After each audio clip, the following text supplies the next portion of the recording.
Now, sir, during this period, there was, when the operations were on, when the conflict, when the activities were on, operation is still continuing. A number of countries, number of their leaders, ministers, others called up. And they called up because people wanted to know what is happening. People wanted to know what is the thinking of India. People wanted to understand what we are doing. And I would like to share with the House, sir, through you. How does a country not even on the UN Security Council shape global opinion, especially when its adversary is inside the room? Here's how India orchestrated an international chorus of support from the UN to the world's major alliances. To everybody, we gave a common message.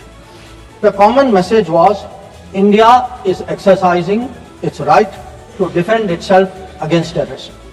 Number two, the targets which were hit on the 7th of May are known terrorist headquarters and infrastructure. Number three, there will be no mediation. Anything between us and Pakistan is bilateral.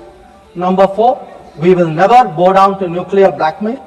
Number five, we are responding to Pakistani military attacks because after Operation Sindoor was launched, they had started targeting our military facilities. And we will continue to hit the Pakistani military. If the fighting is to stop, Pakistan must request it. And that request must come through the designated channel of DGMOs. This was a common message that we had given to many people who had called us during that period. Our position was very, very clear in how we were approaching the progress of Operation Sindoor. Now, sir, many members asked, some out of genuine curiosity, some perhaps less, what was the international support? How much international understanding was there of India's position? I would like to share with you a sample. So let me start with countries who are known to be partners of India. Quad. Quad gave a statement which says, the Quad unequivocally condemns all acts of terrorism and violent extremism in all its forms and manifestations, including cross-border terrorism. We condemn in strongest terms the terrorist attacks in Pahalgam on 22 April and call for perpetrators, organizers and financiers of this reprehensible act to be brought to justice without any delay. Now, sir, this is the Quad. Now, let us look at a different grouping, BRICS. Now, BRICS has China as a member, Russia as a member, it has Iran as a member, Brazil, South Africa, Egypt. BRICS also condemned the April 22 attack. It reaffirmed its commitment to combating terrorism, again including cross-border terrorism.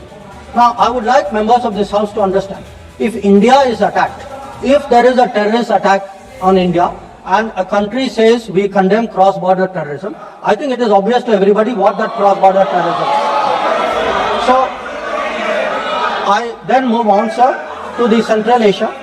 The Central Asian countries opposed providing safe haven, using terrorist proxies for cross-border terrorism, for terror financing. Now, I can cite statements from the Indian Ocean Rim Association, from individual countries, range of them. President Putin, for example, has said, he wrote to our president and said, this brutal crime has no justification whatsoever and its perpetrators will face a deserved punishment. The President of Paraguay has said that he expresses solidarity and recognized India's legitimate right to self-defense.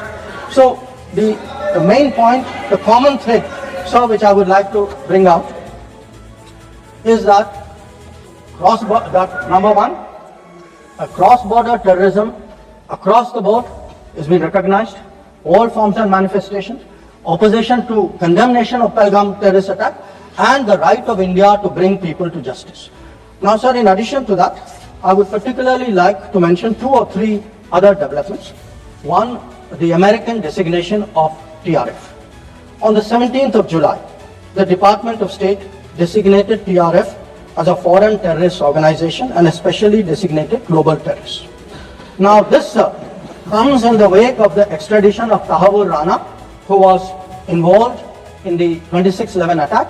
And when people ask today, how successful is your foreign policy? Where is your diplomacy? I want to say that Tahawur Rana, which many of you tried for so long to get, is finally here because of us. I want to say TRF was designated not because somebody out there made a remark, TRF was designated as a global terrorist organization because our diplomacy persuaded another country to do that. Now, our strong stance has resonated across the world. I was some time ago in Germany, and standing next to me, the German foreign minister said, India has every right to defend itself against terrorism, and Germany will support this fight against terrorism.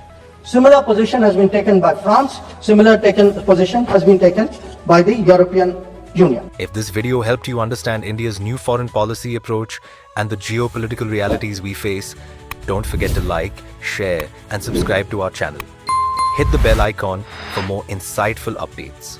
Together, let's stay informed and empowered. Hit that like button, share this video, and subscribe to Career Unplugged.